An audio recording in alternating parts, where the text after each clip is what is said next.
had O'Leary's go out of business. One of the things I think we need to think about in that regard is the competition for leisure dollars among the what I call the strip mall casinos. So when people spend money in those strip mall casinos, the city gets revenue from that. But those, the people that frequent them are using their discretionary leisure dollars on that instead of going out to a restaurant. So that can have an adverse effect on the health of the business of a restaurant. So when we look at what kind of impact those kind of facilities have, it's not just specific crime that can have that can affect the city. With regard to the bigger issue of retail, I think the growth in online sales is a real serious problem because the city relies significantly on sales tax for a big portion of its revenue. And that is a diminished part of revenue because of the competition with that massive growth in online sales. And if you think about it, those bricks and mortar stores are paying property taxes, sales taxes, and they are contributing to the community. Whereas Amazon sells something online, their delivery trucks use our roads, and they don't pay any local sales tax. They pay sales tax to the state if it's a direct sale from Amazon. But if it's a third-party sale through Amazon, they don't even pay any sales tax to the state. And I think that's a serious problem that needs to be addressed at the state and federal level to improve the climate for cities. Hold the mic. You spoke of the big stores, the box stores out in there. Can you name me 3 of the businesses, or 2 or 1 business on Peace Street by Pleasant? And I'm not trying to quit, but there's a reason I'm asking that. Yeah. Gosh. I'm not trying to pinpoint you. No. There's a point I'm going to make for all the alderpersons here. There was a business out there who was an internet porn business. They sold through the internet, and they moved out. And the city came over and said, "Well, we just lost $90,000 in revenue. Where did they go?" But nobody ever came over and talked to the business owners. You know, we know Penny's, we know Carson, we know all the, but there's still these small businesses that could be, you know, we talk to Paul Ward about it all the time. That's a revenue we don't even think about that exists. And we can't discount the smaller business. We have to, as older people, go out and meet with them and say, what can we do, what can we help? And I'm not trying to put paper, no, but that's, you know, nobody does. Right, that's one of the, and that's a problem. the only one that came to mind was the business that sells religious artifacts and such. There's a Catholic bookstore. The Catholic bookstore. And my office is out there too, but I don't expect you to know where my office is. It's not a big deal.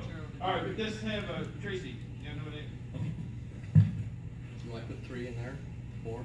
Pardon? No. And she brings up a good point. What are you going to do to entice businesses to come here? What's going to be that alternative to say, how can we get business here? That's always then I don't know what you want to call it, the number one question. We compete with everyone. I mean, in every, you know, look who just pulled out in New York, Amazon, for example.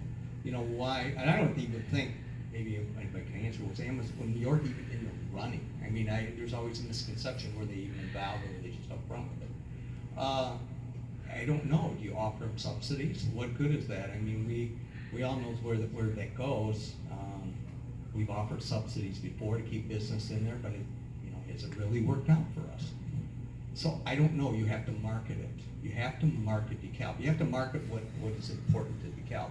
You're gonna have to market the airport, you're gonna have to market the university somehow.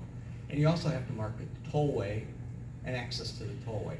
You also have to remember we have the rail yard in Rochelle. We have to have a huge marketing scheme as far as I'm concerned. There are businesses out there that would maybe relocate to DeKalb. but DeKalb is not only the issue at hand. You have to remember it's the state. You know, the state imposes also taxes on some of these companies, and it has to be a cooperative effort with them. So to bring these businesses in, it's a hard challenge for anyone. I think sometimes businesses, we look for that golden egg. You know, let's build the Chrysler plant in DeKalb. Let's build the Mitsubishi plant. But really, DeKalb could use a spin-off. Johnson Controls is a great one. You know, so how we get them here, I'm not an expert, but I'm sure there's a lot of experts around that can give us a lot of advice on what to do. I mean, that's really about it. I don't have a good answer for everyone, but we do need to generate revenue for the city in some way, shape, or form. With that said, Tracy, would you offer incentives to smaller businesses to move in here? If they're done reasonably. You have to, you know, tip, like Steve had mentioned, is a good example. You know, we can offer tip dollars, but do we have clawback clauses? You know, there are a lot of things that we need to take advantage of that I don't think the city's done. You know, yeah, we could offer small incentives, you know, to bring them in. Do we rebate sales tax locally, which DeKalb now has a pretty good chunk of sales tax. So that's something we can get. Especially if they're gonna go into an established building that someone may have. You know, do we need more growth in that retail area? I'm not quite sure where it would go other than out in the Peace Road corridor.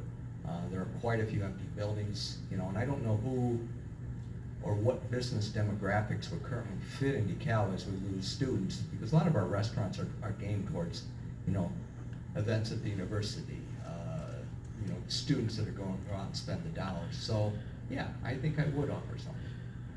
You spoke about callback and TIF. Do you have an example? I don't put you on the spot. You know, I haven't read all those documents other than when I see in the paper. You know, some of those are hard, those predate me. I think, if I remember right, the Pappas project, there is no clawback. But that, I don't want to, you know, prejudge without having solid information. Well, we have an alderman on here, but there was no callback on the Pappas project. He was supposed to open a restaurant in October, which is not open, so the city's not getting any sales tax. That needs to be addressed before any TIF money is ever given out, in my personal opinion, and I'm trying to preach anybody. But you can't give money out without some kind of requirements on the backside. You know, we've had 4 or 5 cases of TIF money being given with no residuals in the backside. And if that person receiving TIF didn't meet the criteria that they promised, they just walk away. And we've had 3 cases of that recently, and so that's a good point you brought up. We have to be judicious about giving money away, and not, the TIF money's there, it's to go for what it's supposed to go for. You know. Are there any questions from the audience for Steve or Tracy? Yes, sir.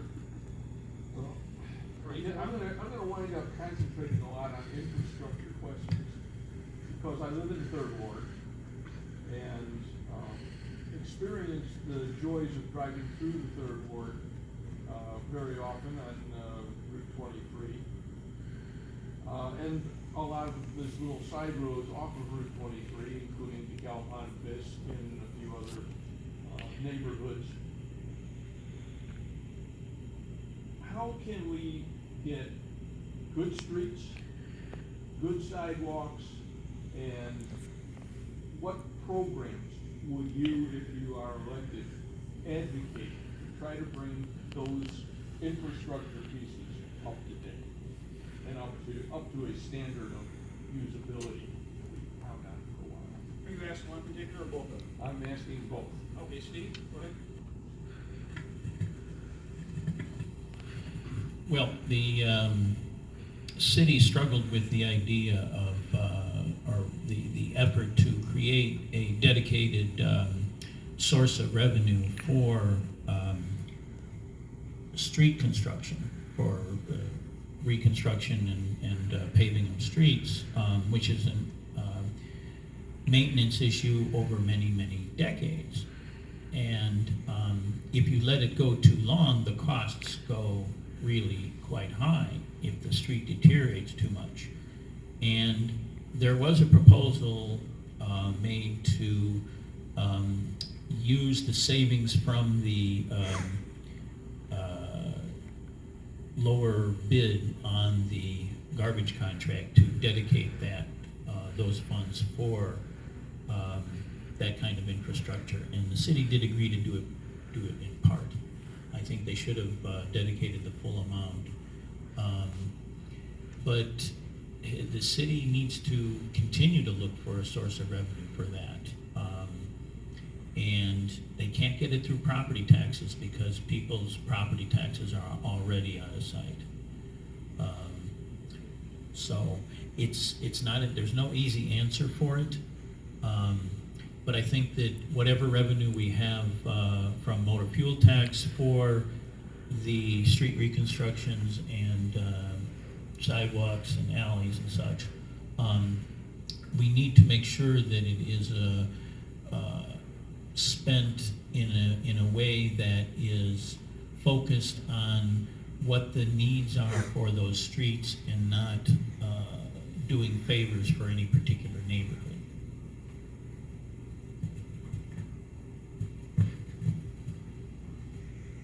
It's funny you should mention that. That was one of the things on my long list was roads. As my daughter drove through a pothole the other day, and I bet the brand new rim on the car, which is going to probably cost me $300 or $400.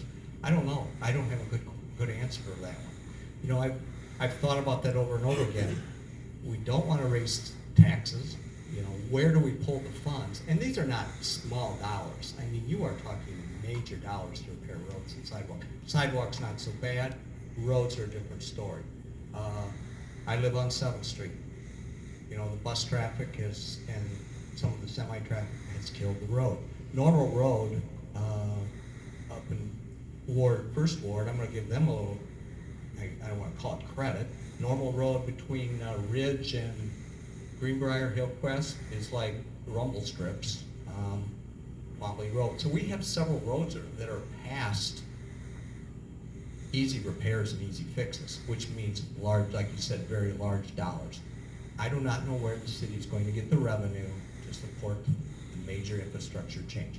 Do we divert some of our reserve funds temporarily to fix the roads? Maybe use it as a savings account before the roads get any worse? I don't know if that's possible. You know, our reserves are way up there. Obviously, we're dipping into them at the moment.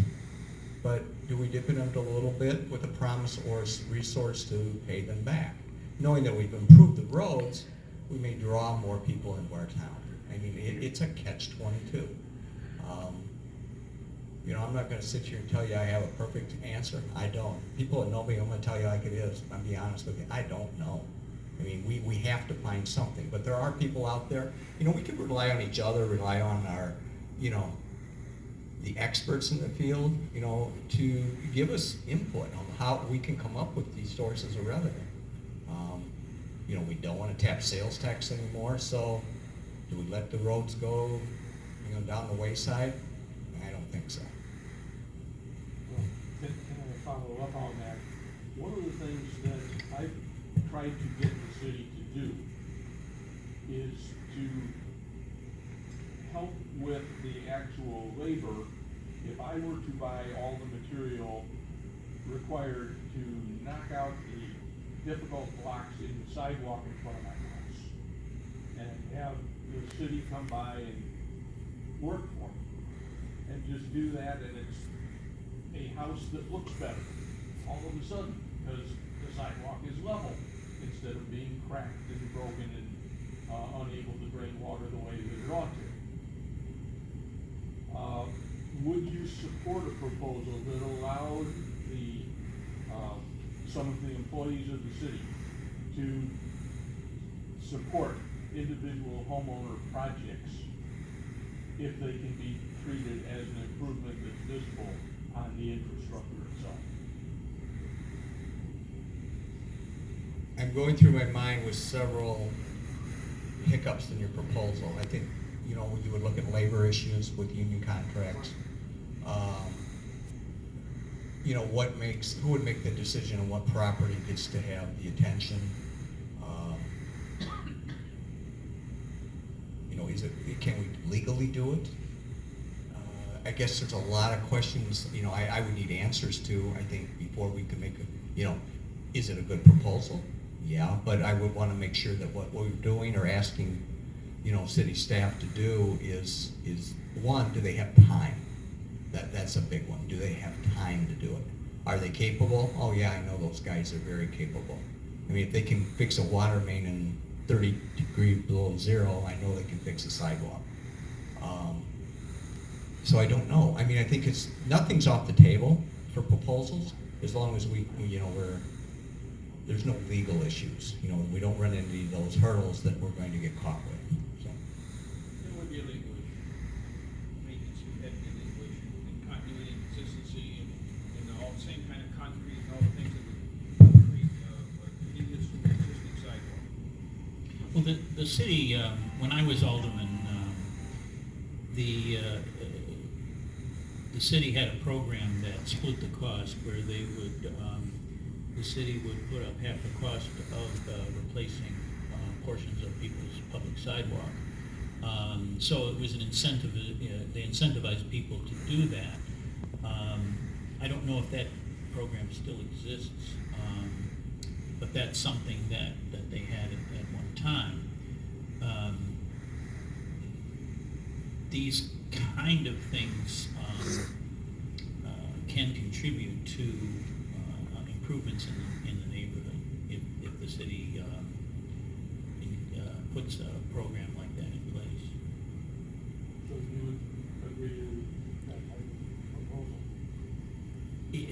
Well, yeah, we've got to find revenue for something like that, but yeah. Any other questions? Yes, sir. Steve, that savings on the waste removal, what was the size of that dollar amount? Maybe David could tell us that. It was 6 figures of some kind. Help me out, Dave. Do you remember? Was it? Ballpark 300,000. Okay, yeah, it was a few $100,000. Was that the full amount or the amount that the city agreed to dedicate? We dedicated about half. About half of that, okay. And I have a question. If you're not going to be able to answer, but I'm going to ask you anyway. Okay. I love asking questions nobody can answer. How much money does Northern Illinois University give us for our roads?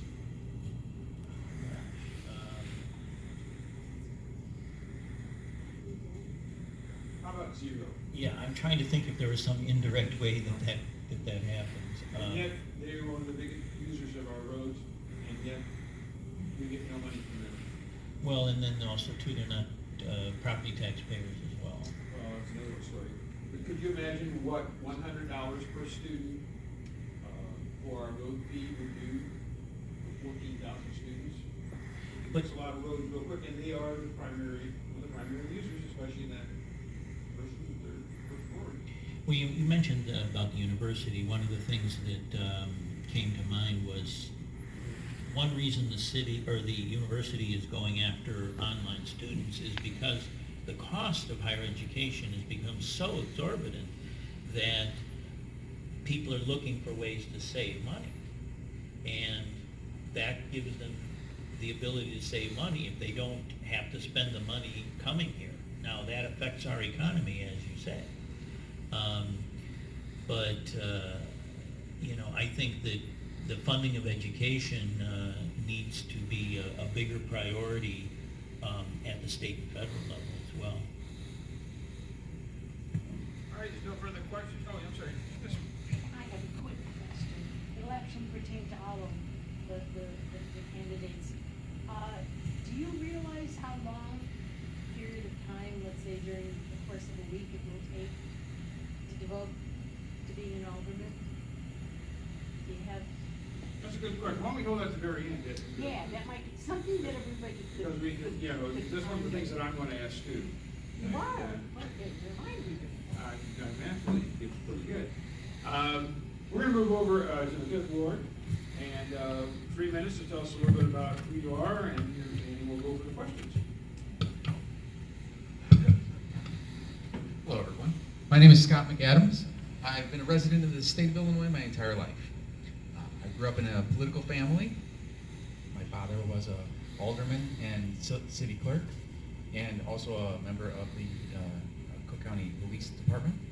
And I studied political science in college, and I've continued to be interested in public policy. If any of you have seen my Facebook, you know it's my passion.